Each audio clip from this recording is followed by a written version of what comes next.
Good evening and welcome on behalf of the British-German Association, especially to our two guest speakers tonight, Professor Simon Higgs and Professor Tarik Abou-Chadi. This is the first European election without the UK, so it will be interesting to have a look at what's happening on the other side of the channel at this hugely consequential election, not only for the member states but beyond. So we are very excited to have two prominent scholars of European institutions and parties here with us tonight. Professor Simon Higgs has rejoined his alma mater, the European University Institute in Florence in 2021 as the Rockenstein Chair after having researched and taught at LSE for many years, where a lot of us had to attend his legendary GB 101 course. Then we also have with us Professor Tarik Abou-Chadi from the Nuffield College here in Oxford, who is focusing in his research on the transformation of political parties in Western Europe. And so we are in good hands tonight. Just a little bit about the order of the event. So first, Tarik will speak for about 10 minutes on radical right parties, followed by Simon Higgs, who gives us some projections on the upcoming elections, which will then be followed by a discussion and Q&A. Please remember that you can post your question through the Q&A function, which will then be read out later. So that's everything from me. So now to you, Tarik. Yes, thank you so much for the kind introduction, Maurice. And I think it's actually great. I just realized that Simon and I were on a panel together that I was chairing the day after the Brexit vote in Brussels at the European Political Science Association. So now we'll get to talk about the first European Parliament elections without the UK also together. I'm just going to share my screen because I have a couple of slides on the topic.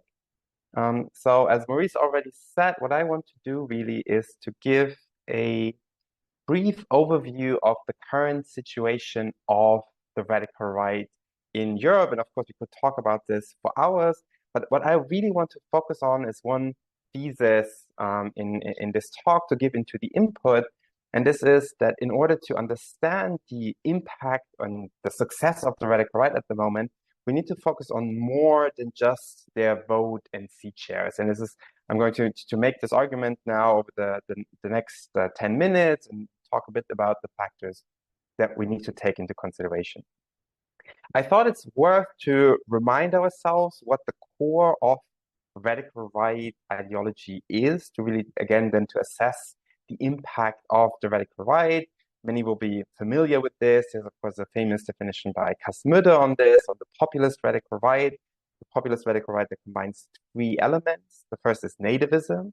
Nativism is an idea of nationalism that is fundamentally hostile to any foreign elements. The second is authoritarianism. Authoritarianism is an idea of society being organized top-down, that we have law and order, that there are clear categories that govern societies. And the third then is populism. And populism is a thin-centered ideology that puts two groups in society against each other. The one is the pure people, and the other is the corrupt elite. And for the radical right, of course, these pure people are ethnicity-based, right? These are natives.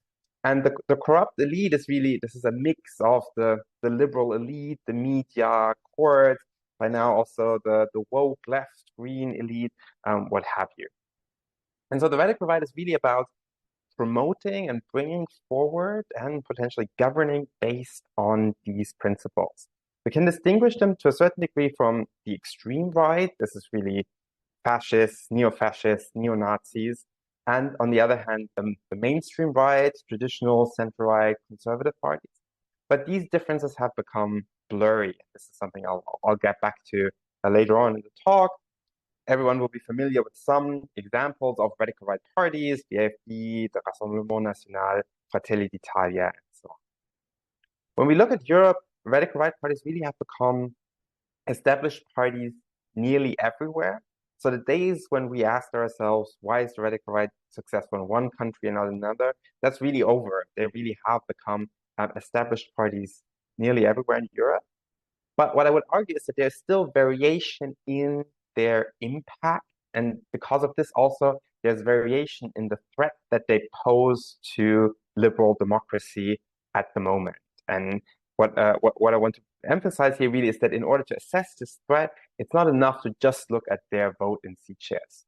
And what I would say is that we need to take into account two context conditions that are really crucial to assess their impact. One is fragmentation, and the other is normalization. And I'll talk you through these two in a second. And I think these two are really necessary to ultimately determine the threat to liberal democracy that the radical right poses in a country or in a political system at a certain moment in time.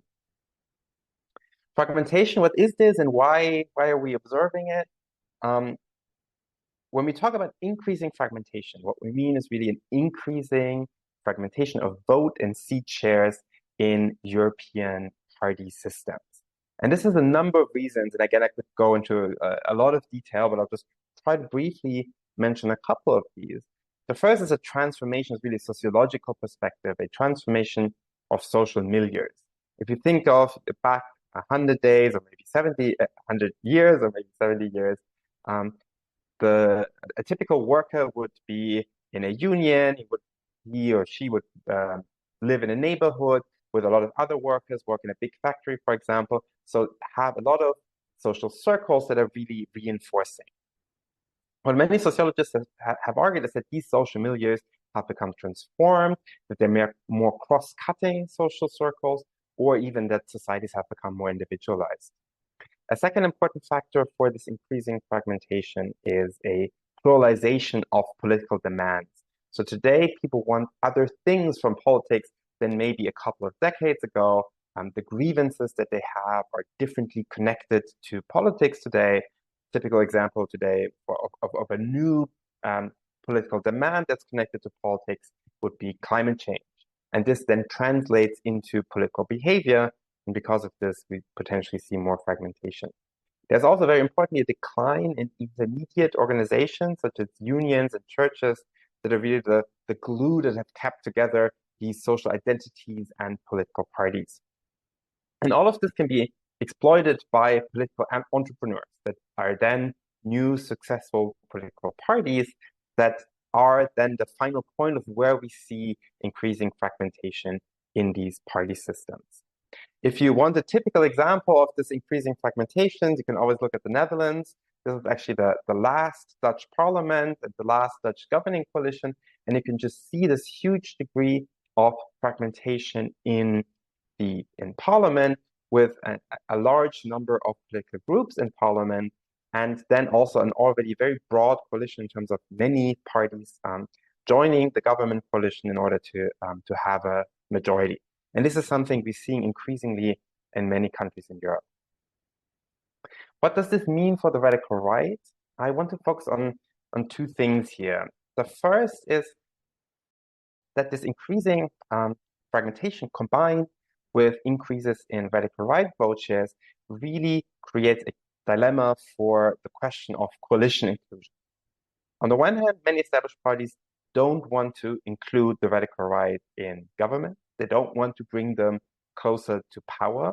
And because of this, in many countries for a long time, we had a cordon sanitaire around the radical right. So established parties agreeing that they wouldn't want to collaborate with the radical right. However, this comes with a trade-off or even a potential dilemma.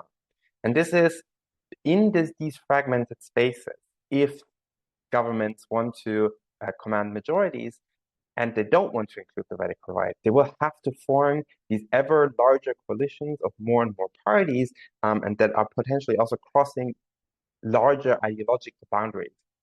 And this will help the radical right, because this helps the radical right with especially its populist appeal. The radical right can more successfully argue, well, all of these are the same. We're the only party that is different. There is elite collusion. Everyone is against us. And this really helps the radical right brand. And because of this, this really constitutes a dilemma for the radical for the established parties vis-a-vis the radical right. There's a second factor then, and that one could call this the tyranny of the minority. And this is, of course, a phrase I borrowed from a recent book by Steve Lewitsky and Dan Ziebler. That means that in these fragmented party systems, the radical right needs less and less votes to potentially take over power. This means that you don't need 51% of the electorate to support a radical right party to end up with a radical right party in government or even leading a government. You can again look at the last Dutch election where about 25% were enough to be the strongest party. And this is important to keep in mind if you want to assess the impact and the potential of the radical right to threaten liberal democracy, is that smaller vote shares might be enough to actually take over power. The second factor that I want to mention in this talk is the normalization of the radical right, which is also crucial really to assess its impact. I would argue that we can think of normalization in two ways. Normalization has two important elements. The first is positional accommodation.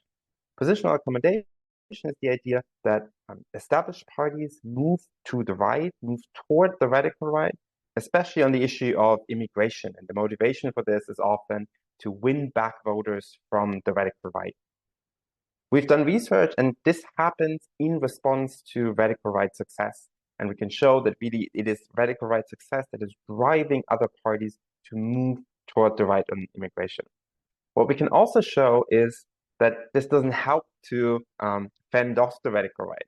If anything, when established parties move to the right on immigration, that strengthens the radical right. So after this has happened, we are in a system that has, as a whole, moved to the right on immigration, the core issue of the radical right, but it hasn't weakened the radical right. And then there's a second development that goes hand in hand with this, what I would call rhetorical mainstreaming. And rhetorical mainstreaming, a first crucial element here is already positional accommodation. If the positions of the radical right are accommodated, if other parties move closer to the radical right, this already is a process of mainstreaming the radical right. This is then often combined with other factors, however. Another crucial one is a rhetoric around the radical right that makes it more legitimate, that argues, for example, that voters of the radical right have legitimate grievances that the radical right represents, that the radical right becomes like a normal party like all others. They sit in talk shows, they really become a business as usual party in the eyes of many. And a third factor that I think is essential in this mainstreaming is that of a common enemy. And at the moment, this is very often, you see this referred to as the woke left, the green left. There's again the idea of a homogenous elite that supposedly dominates all our elite institutions, politics, administration, education, culture, and so on. And again, this type of narrative helps to form a commonality between the radical right and other political actors, especially the mainstream right, that are not supposed or that are not supposedly part of this woke left socialist elite. And again, this helps to mainstream the radical right. To bring all of this together in a bit of a scheme and a categorization of how we can look at the state of the radical right currently in Europe, I would say there are 6 categories of how we can categorize states at the moment for the radical right. The big exception now is where the radical right still is a fringe party. This would, for example, be the case in Ireland, but again, this is very much the big exception. And another state is where the radical right has gained representation, but there's still a cordon sanitaire in place around the radical right. Germany is a case of this, although again, even in Germany, you can see that cordon sanitaire crumbling to a certain degree. Another important state in this, especially in this process of normalization, is where the radical right is represented and there is no more cordon sanitaire. Established parties collaborate with the radical right and or even have announced that they will collaborate with the radical right. This is, for example, the case in Spain at the moment. Something that's interesting that we can see in Denmark at the moment is where even the radical right itself has become more fragmented. And we actually see more than one successful radical right party in parliament, This was also the case in the Netherlands until very recently, where in the last election, of course, the PVV managed to really unite much of the radical right behind itself. And then I think this is my main point, my main last point is there really is a watershed moment at this next stage.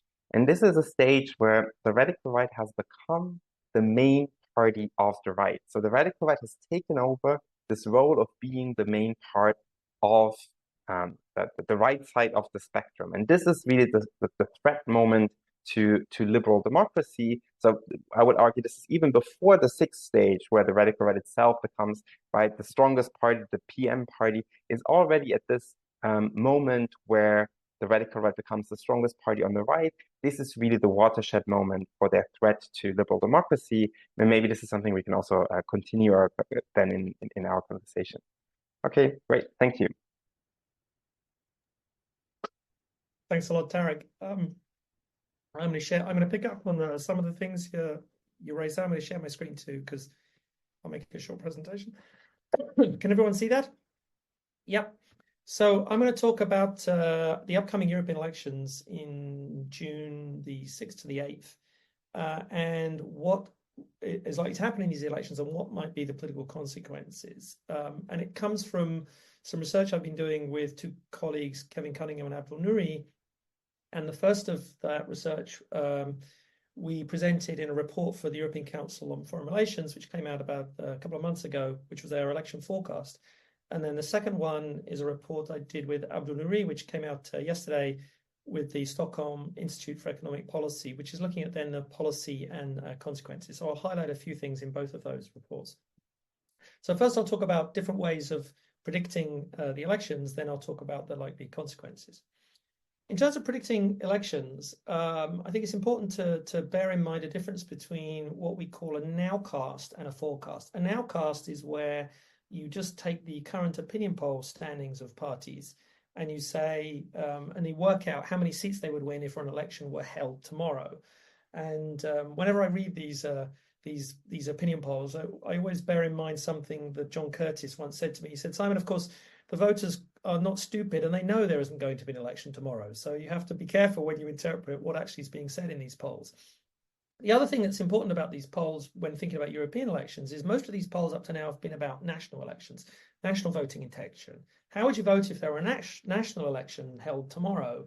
And then we take that and we assume that's going to predict how they vote in European elections. Well, what we know from studying previous European elections is European elections are what we call second order national elections, meaning people vote differently in European elections than they do in national elections. So there's always a gap between what they're telling you, how they're going to vote in these opinion polls for national elections, and actually how they vote in upcoming European elections. So what I've been doing with previous elections is using that model of European elections to build a forecast, which is a statistical model by taking opinion polls, if you like, and correcting them to try and predict what's going to happen in the European elections. So there are various people who do these nowcasts. One of the best ones is EuropeLex. I think they've just updated with the newest forecast, but it hasn't changed much from their February one. So what they do is they amalgamate all the opinion polls from across Europe, and they then say, what would the European Parliament election look like if an election were held today, and if people voted the same way they would in those national elections. And they show there, you can see how the European People's Party, the main centre-right party, becomes the middle party in the parliament. And you can see they're predicting a big block of votes to the right there for the two groups to the right, the European Conservatives and Reformists and the Identity and Democracy group.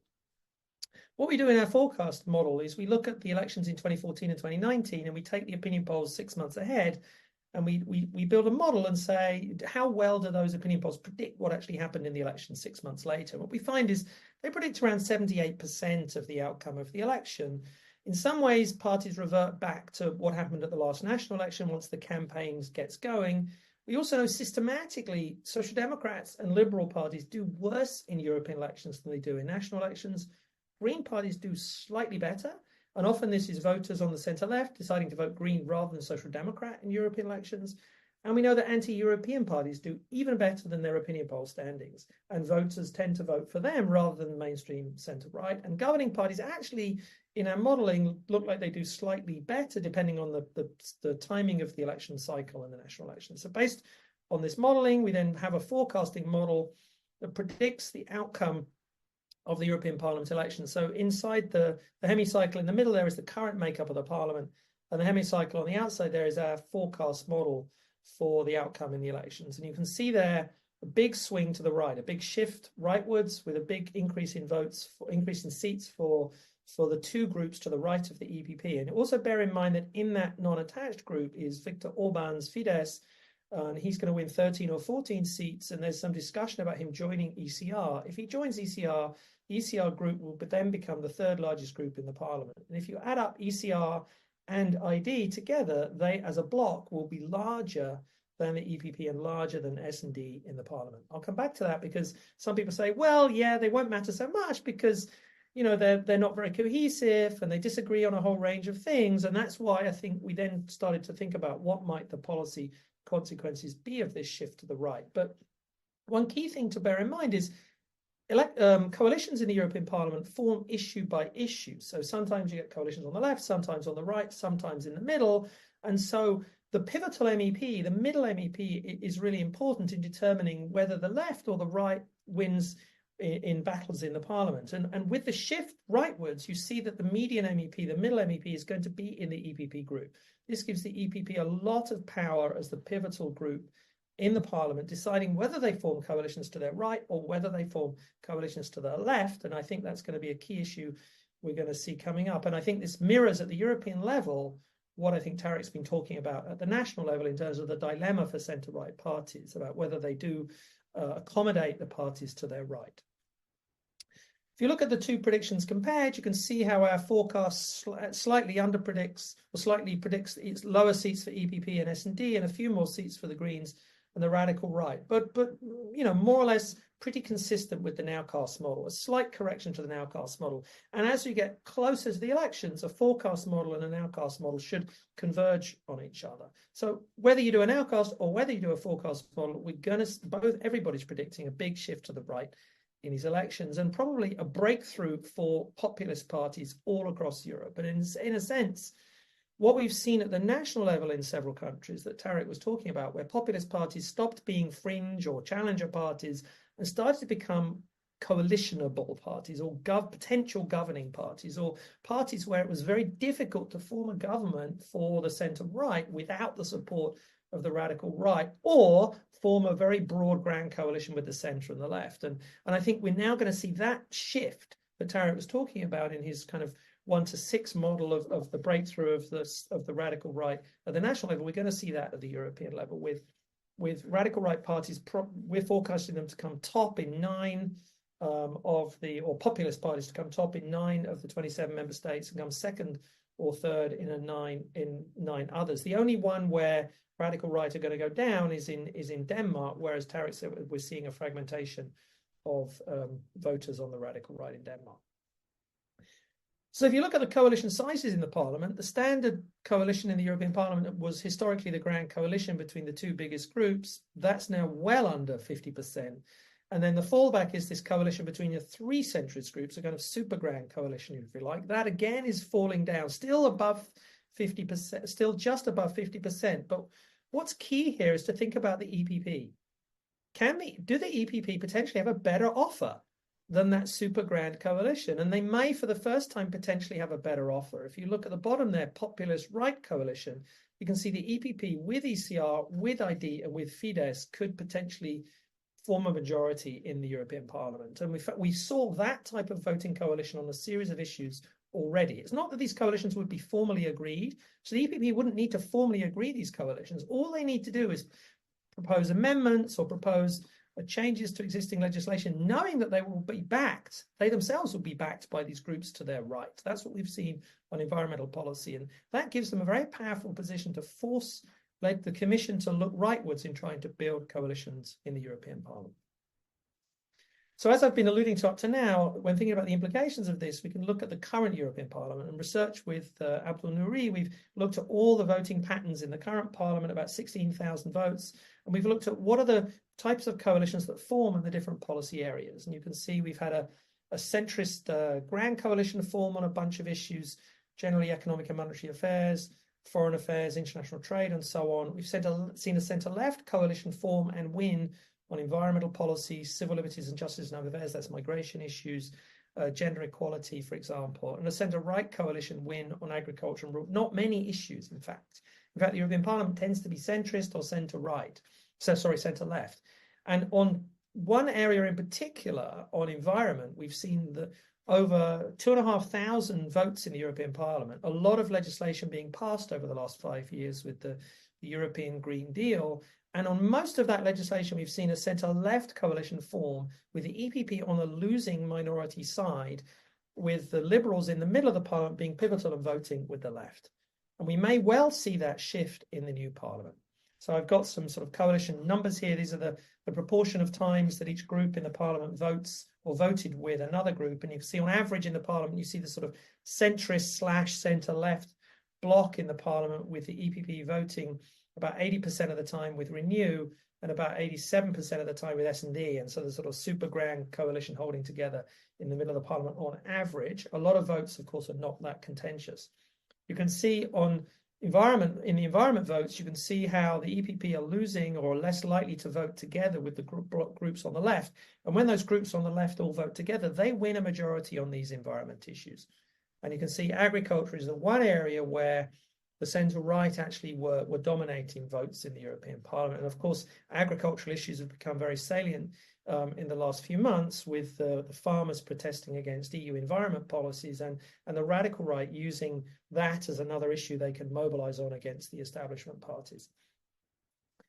One thing to bear in mind is cohesion. So, you know, the centre-right or the populist right majority in the Parliament would have barely over 50%. So they would need to deliver their troops if they're going to actually have an impact on the outcome in the Parliament. And you can see on average the two groups on the right are far less cohesive than the groups on the left, particularly S&D and the Greens, and that's across a range of different policy issues.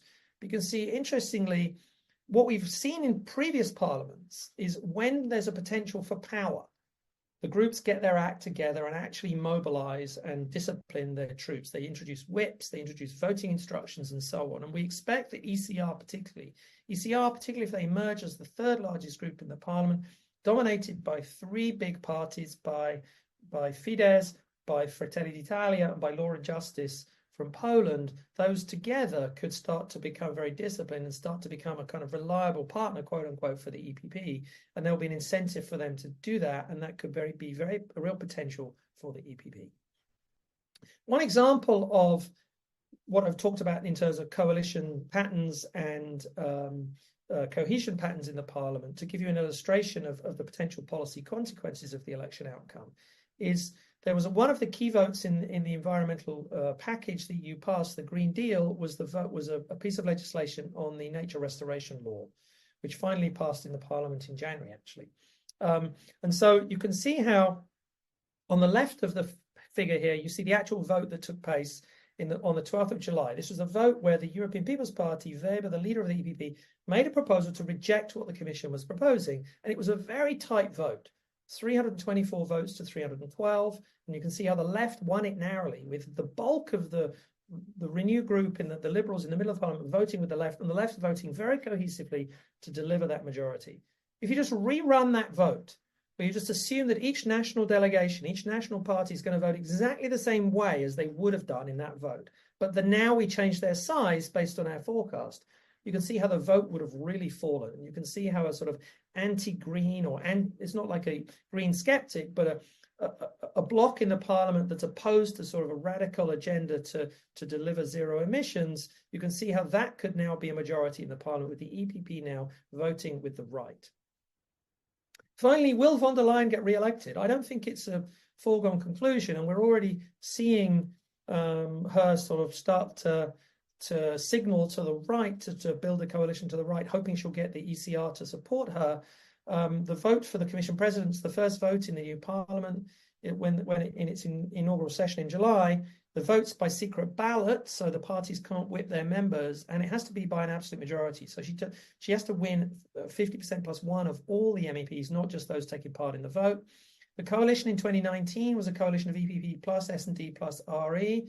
Together, they represented 58% of the MEPs, and they only just formed a coalition to support her. There were a lot of S&D MEPs clearly didn't back her. She won by a bare majority with a smaller membership of those three groups.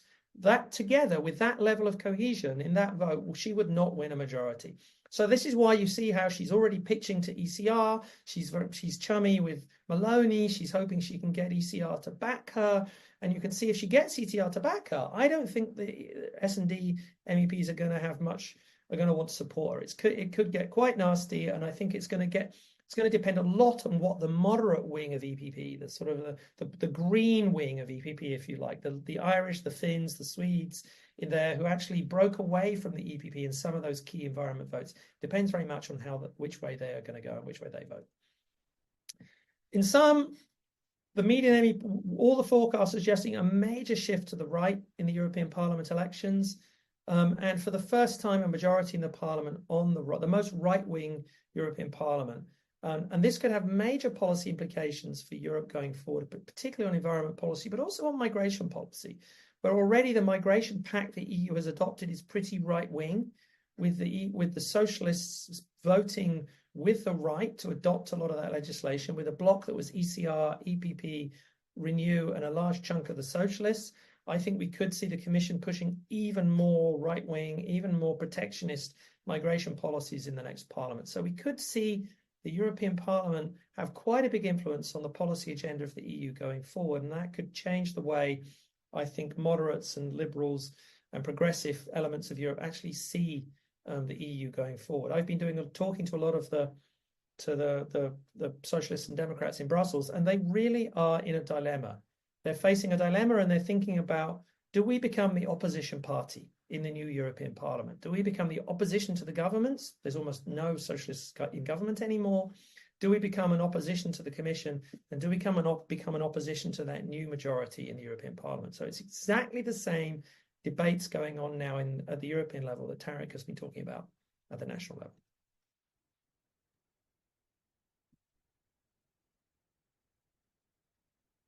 Yeah, thank you, Simon and Tarik. Before I ask perhaps Tarik to comment or pick up anything that Simon has said, I'd just like to remind all of you that you can write in your questions through the Q&A function so that we can read them out and Simon and Tarik can answer them. I had a question for Tarik, if that's all right. Tarik, have you one thing I've noticed, I don't know whether there's any research on this or your own view, is I sense a change in the policy content of the radical right over the last decade, and also a change in the type of voters voting for the radical right. So sort of a decade ago, we would have said the radical right are anti-immigration, anti-European, and they're less anti-European, and they've added environment, they've added farmers, they've added rural, they've added a whole bunch of things to that platform.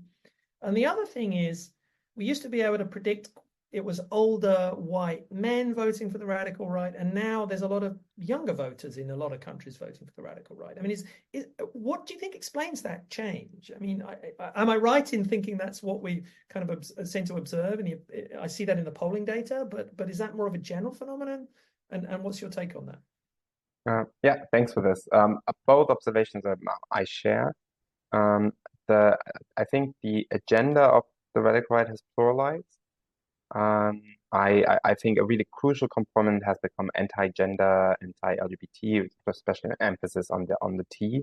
If you were stupid enough to watch the Republican debate in the US, right, you could see that the one topic that was so present was anti-trans. Right?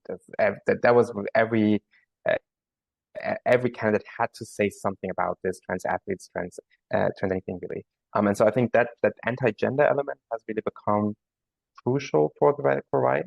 It's also where they're already seeing this coalition with the mainstream right on many things, right? Again, where we have this like common enemy type of framework that I think they're exploiting. I would say much has to do with the radical right having become more skilled political actors. They sense which topics they can pick up. They're not these ideologues anymore that are really in it for that one issue. They've really become, many of them are, but Geert Wilders is the longest serving Dutch parliamentarian.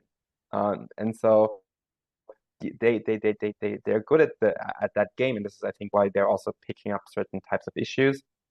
In the Netherlands, housing, for example, was very, very skillfully framed by Wilders, again, bringing it back to refugees, taking away, flats and houses and so on. And so this is, I think, why we're also seeing a pluralization of the agenda, but falling back on immigration when it fits, but then also being able to more freely float around it. And also with the younger voters, yes, and this is something that really these are the really young voters where we're seeing the change now. This has to do with, I think, two things, right?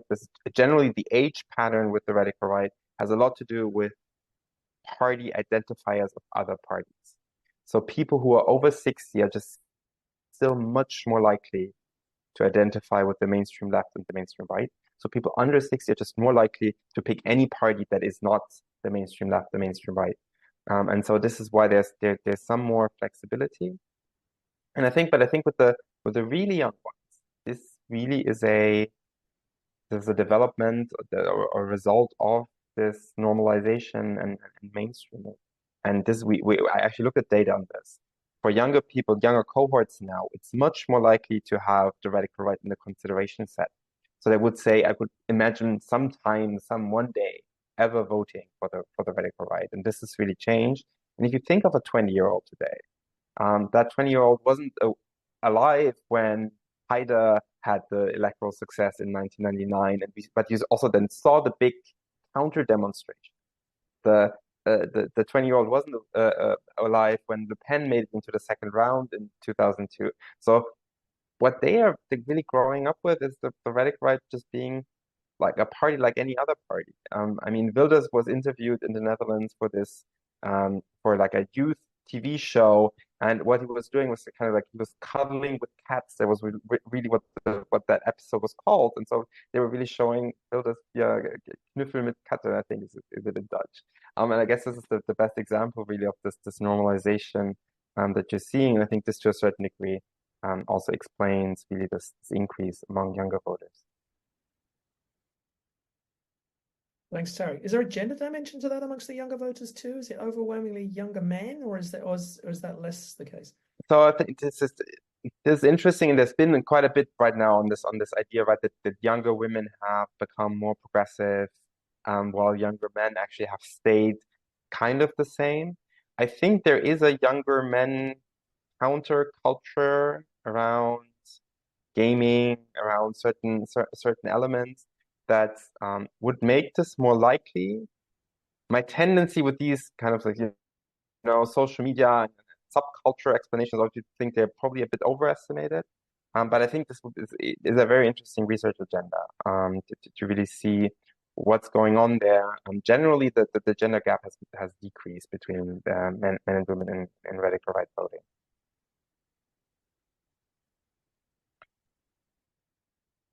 Great. We also have a few questions coming in. So I'll start with Alexander Zeidler, who is asking, can you elaborate on the weight relevance of the that the European Parliament has today in European politics, changes over time, and your expectations around it? Yeah, thanks for that. I mean, European Parliament is really a powerful actor when it comes really to regulating the single market. I mean, there's a lot of stuff the EU does which is not that, which, foreign policy, sanctions on Ukraine, budgetary things, economic and monetary union, but almost anything to do with any rules governing the movement of goods, services, capital, or labor, and people included in that means the European Parliament is responsible for passing all the EU's common asylum and refugee policies. The European Parliament is responsible for all of the EU's environment policies, social, labor market policies, and so on. So So in that sense, the European Parliament is important, but in a very clear subset of policies. So, and those policies are quite important, I think, for a lot of younger voters when it comes to things like the environment, and also substantively important when it comes to issues like migration, where the European Parliament is really setting the common rules across Europe for refugees and asylum. And so that block in the European Parliament and the political makeup of the Parliament, we know in the past, previous research has shown when the European Parliament changes, you get different policy outcomes from the EU in a lot of these areas. So if the same thing happens now, we should expect the same thing now. And I think we could see a very different EU in the next 5 years than we've seen over the last 5 years. Can I actually ask Simon a question about the EPP? Sure. Because I'm curious, if you look at the national level, then the picture you've drawn is quite grim. It looks even more grim, I guess, because the EPP has also moved to the right, closer to the parties that make up the EPP, like the CDU in Germany we're seeing at the moment, for example. I was wondering if at the European level, though, there is still something left where there is the sense of we are the Europeans. We're generally a bit more progressive or anti-radical right on certain dimensions because you really have the European parliamentarians of these parties, or would you say this is kind of also this is over? I think that applies to ID. I think there is in a sense. I think the EPP tries to maintain a cordon sanitaire with the Identity and Democracy group, but not with ECR anymore. I mean, you can see, very close relations between the leaderships of the parties that make up the EPP and the parties in ECR, and you can see, Meloni cuddling up to the CDU leadership, and you can see how von der Leyen finds it very easy to do business with Meloni sitting in the council. And I think in general they see the ECR as inside the tent. They've decided for some reason the ECR are inside the tent and ID are outside the tent. But there's even some discussion of Le Pen even leaving ID to join ECR if and there could be a realignment on the right in the European Parliament with one new group that has almost all of them in, apart from a few real crazies not in there, to try and bring them all together when they realize, power, the carrot of power is really powerful for them in terms of realizing that if they get their act together. I think the party to watch in the EPP is obviously the CDU, because the CDU have the largest group of MEPs. And the CDU, as you say, have maintained up to now a cordon sanitaire. But I think that cordon sanitaire increasingly just applies for the moment in Berlin. I don't think it necessarily applies at the land level, and I don't think it necessarily applies in the European Parliament. And I think there are elements within the CDU who are quite interested to sort of suck it and see. Let's see how it works in the European Parliament. Let's see how it works in the Länder. I think what happens in those 3 elections we've got coming up in the Länder in East Europe, in Thuringia, for example, if AfD win and become the largest party, but they can't form a government, what does the CDU do? And I mean, I'd be interested to hear your view on that. But will the CDU say, yeah, we'll support them from the back benches, they can form a minority, or do they try and do everything they can to stop them? I think there's some politicians in the CDU who are interested to see how that plays out and are willing to see whether or not, if they do something like that, they could actually moderate AfD. For example, could they form a government supported by AfD as the party on the backbenches? And would that moderate AfD in some way? And I think that would have implications not just in Berlin, but implications in Brussels too.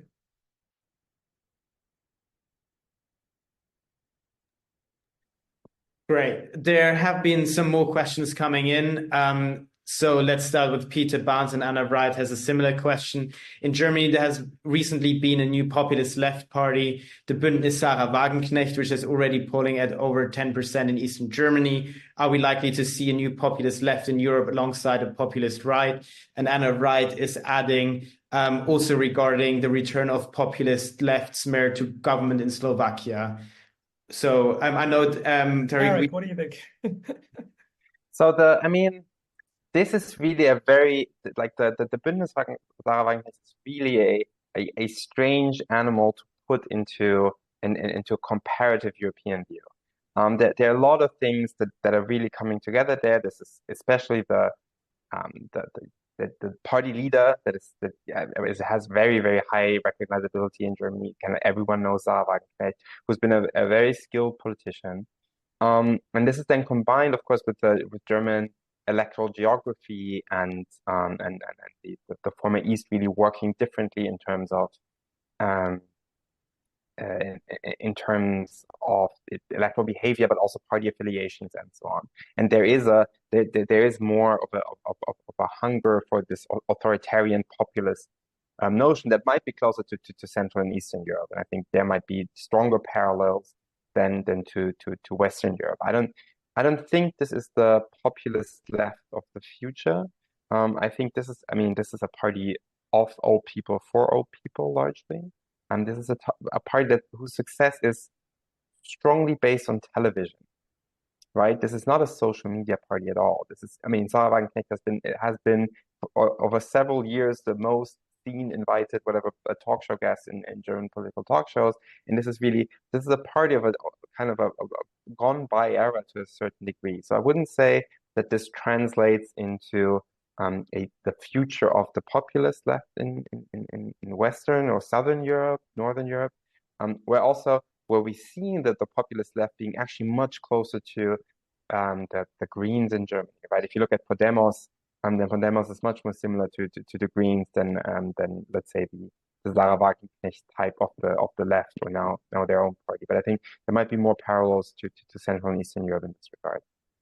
I very much agree with Tarik, except there's one potential example in Western Europe to watch, and that's Ireland, which is, Sinn Féin. Actually, there's elements of Sinn Féin that are pretty anti-immigration, and there's a whole interesting history about why you get populism on the left in Ireland rather than on the right, and it's to do with a lot of Irish nationalism. But so in general, I think you're right, but I think there are some elements in certain parts of Western Europe too. Great. I just have a follow-up based on something that Simon has said earlier. In particular, the left in the European Parliament also moving further to the right when it comes to immigration issues. And I know from your research, Tarik, that this has not been a very successful strategy in a lot of countries. So is this the wrong strategy that the Social Democrats are pursuing with respect to the upcoming election? It's a question for me or for Simon? You can feel free to answer as well. I can say this is the wrong strategy. Everything we've done on that question shows that this is the wrong strategy. Moving to the right on immigration really just strengthens the radical right. The German Social Democrats have kind of now finally decided to really make that move as well. That other parties have previously chosen to make. And there's very little to gain on this, especially for the mainstream left. But we can show the same for the mainstream right. It's really, I think, one simple fact that people should understand around voting for the radical right is that actual immigration numbers are not correlated with support for the radical right. What's correlated with support for the radical right is the salience of the issue of immigration. And immigration is not going to go magically away because we're becoming stricter on immigration. The UK currently is the best example of this, but of course not in the EU anymore. But the push by Sunak to move to the right to kind of keep reform out, the only thing it's doing is strengthening reform. And the idea that there's a way that you could possibly deliver on this. That is this idea that you can have it as a competence issue in a way. This won't work against the radical right because the radical right what they want isn't feasible. And they will find ever crazier issues that seem crazy out of the mainstream, but that will get them support. And you can see that in Switzerland, right? A lot of referendum decisions that sounded crazy to everyone and that still get even a referendum majority behind them. Right, and so I think this is really trying to turn immigration to a competence issue, to solve it, and then by this to beat the radical right is not going to work out. But can I add just one very quick thing to that? I absolutely agree with Tarik, of course. His research on this is very clear. I think there's a kind of normative issue as well, which is I don't really understand why there isn't a centre-left party mainstream centre-left party in Europe that's making a clear positive case for immigration. It's like they run scared from this issue. And they'd rather say, no, we just don't want to talk about it. We'll put our fingers in our ears and we won't talk about it. And we'll try and talk about other things. But as Tarik says, immigration is not going to go away. We are a de facto continent of migration. We have de facto movement of people across the world, and you can put in place whatever policies you want, and it's not going to stop the movement of people. And I'm not talking about illegal migrants. I'm talking about legal migration and family reunification and asylum and everything else. And we're an aging continent, and so we need migrants. But there isn't.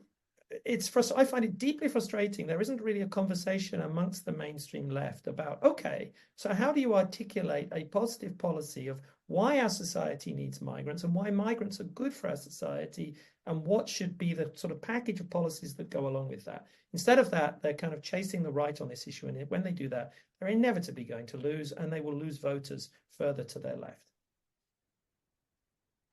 Staying with left-wing parties for a second, Malcolm Scott is asking, how might a more right-wing European Parliament affect efforts by a UK Labour government to get closer to the EU? Maybe for you, Simon.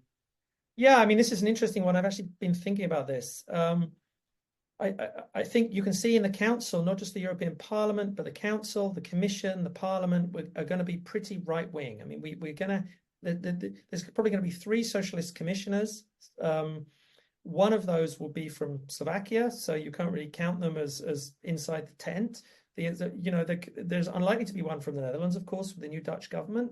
So it's probably going to be from Germany and from Portugal. No longer in Portugal, actually. So Germany and I think one of the Scandinavians. So I think we're going to see a very big change in terms of what the EU represents. And I think that's going to be quite challenging for Labour when trying to think about doing business with the EU. Will Labour even want to do that? That would be. I think there was a strong assumption in that question that Labour wants to change these, and I don't think the current Labour Party is really standing for moving left or to a progressive way in anything. So I would have my doubts about that as well. But just because we don't have much time left, let me just summarize 2 questions that were on a similar topic. So what would the new composition of the European Parliament mean for Ukraine and support for the country? That's from Marta. And from Julius Reichel, the question is, what does the higher vote share for the ESRC as compared to the EPP mean for the EU cleavage? So on Ukraine, the current votes in the parliament are very big majorities in favor of support for Ukraine. So it's very unlikely, I think, that the new parliament would change that. Although we're starting, so I think what is more likely to change that is general moderation of all European voters towards unlimited support for Ukraine. The bigger question about Ukraine, I think, is what's going to happen in the White House in November. So that will have, I think, a bigger impact on Europe's policy towards Ukraine than the European Parliament election. On the question of an EU pro and anti-EU cleavage, I'm more and more skeptical about the idea that this is a cleavage. I think it's more something that's functional, interest-oriented, vote, and this is why I find this quite interesting in that the progressive moderate left like the EU because the EU delivers policies that they like. They deliver kind of globalization, liberalization, free movement of people, moderately regulated markets, some environment policies, gender equality, and so on. Once the EU starts to deliver a whole bunch of different policies, what happens to voters on the center left? Do they start to become Eurosceptic? I think they could do. They could well do. Remember, you guys probably don't. You guys are all way too young to remember this, but I remember when I first started researching European politics in the 90s, the left were pretty skeptical about Europe because Europe represented, a kind of liberal, free market, capitalist Europe, and the left didn't like it. So, and the left has become pro-European because the EU has changed, and the EU is now delivering things they like. And if the EU changes back again, then I can imagine the left starting to become quite Eurosceptic, and that could be quite a challenge for voters and parties on the left. And this is, do the Socialists and Democrats become an opposition party? Do they become an anti-European party, meaning an anti-European policy party rather than anti-European institutions party. That could be quite interesting. Great. Maybe just the last two questions. The first one by Anna Wright. How do you expect voter turnout in the 2024 elections to be, similar to 2019 or higher, lower? And then from Gregory Evans. So what do you think the bigger impacts will be, more meta-political than political? For example, we see that the radical right parties having a bigger platform, taking up more space on committees, changing the subject of the debate faster. And so what do you think the impact on the political discourse will be? So yeah, maybe let's finish with these two questions. Great question. I mean, I think I'd like to hear Tarik a little bit on the other one, which is how, in general, the radical right are changing the whole nature of politics and political debate in Europe, because that is something that I'm thinking a lot about, but haven't really got clear thoughts on. But on the turnout question, I have a feeling turnout will go down compared to last time.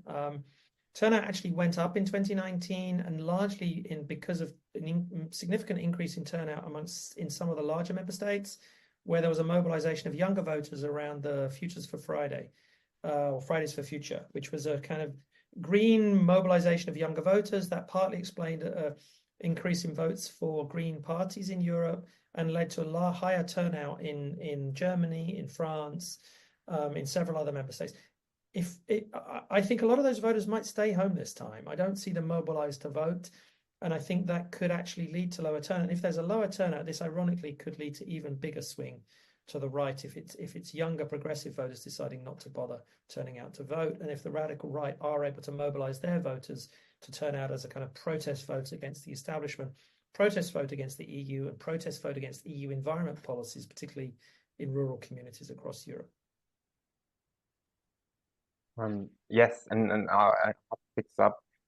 So the impact of the radical right is there's a direct and indirect one, and even the direct one just doesn't only go through their effect on votes. And in many countries, you can observe over time the strong impact that the radical right has had without ever winning a vote in any parliament. But even when there was a somewhat functioning cordon sanitaire, if you look at the Netherlands again, for example, the radical right has massively shaped politics in the Netherlands, without winning votes in parliament necessarily, and for a long time with kind of technically having a cordon sanitaire around them. And so what we should think of when we think of radical right impact is also really radical right ideology. And this is again also the normative question that Simon alluded to earlier. If other parties pick up radical right ideology, even if it did weaken radical right parties, then what do we win? Because then we just have other parties representing radical right ideology. And I think the crucial question there, we will be at the moment at a point in Europe where the crucial question around there is really support for democracy. And again, I would really recommend Levitsky-Ziebel's book on this. In this regard, is that will we see the fully loyal Democrats coalescing against the radical right, or will we see what is called semi-loyalists doing this on a kind of case by case basis and assessing, well, in this situation maybe we have we will not coalesce against the radical right because the radical right is closer to our ideal point, and this will really be a crucial question. And I don't want to sound too pessimistic or fatalist on this, but this will be a crucial question for the future of liberal democracy in Europe. I think that's a great way to conclude. So thank you very much to Simon and Tarik for joining us and taking this 1 hour out of your schedule today. Also, many thanks at our attendees and those who asked questions and contributed here to the discussion. So you both mentioned the German state elections coming up later this year as well. So we'll host another event on this topic. So make all sure to get your membership. And yeah, we hopefully can welcome you back then. Thank you very much. Thank you. Thank you.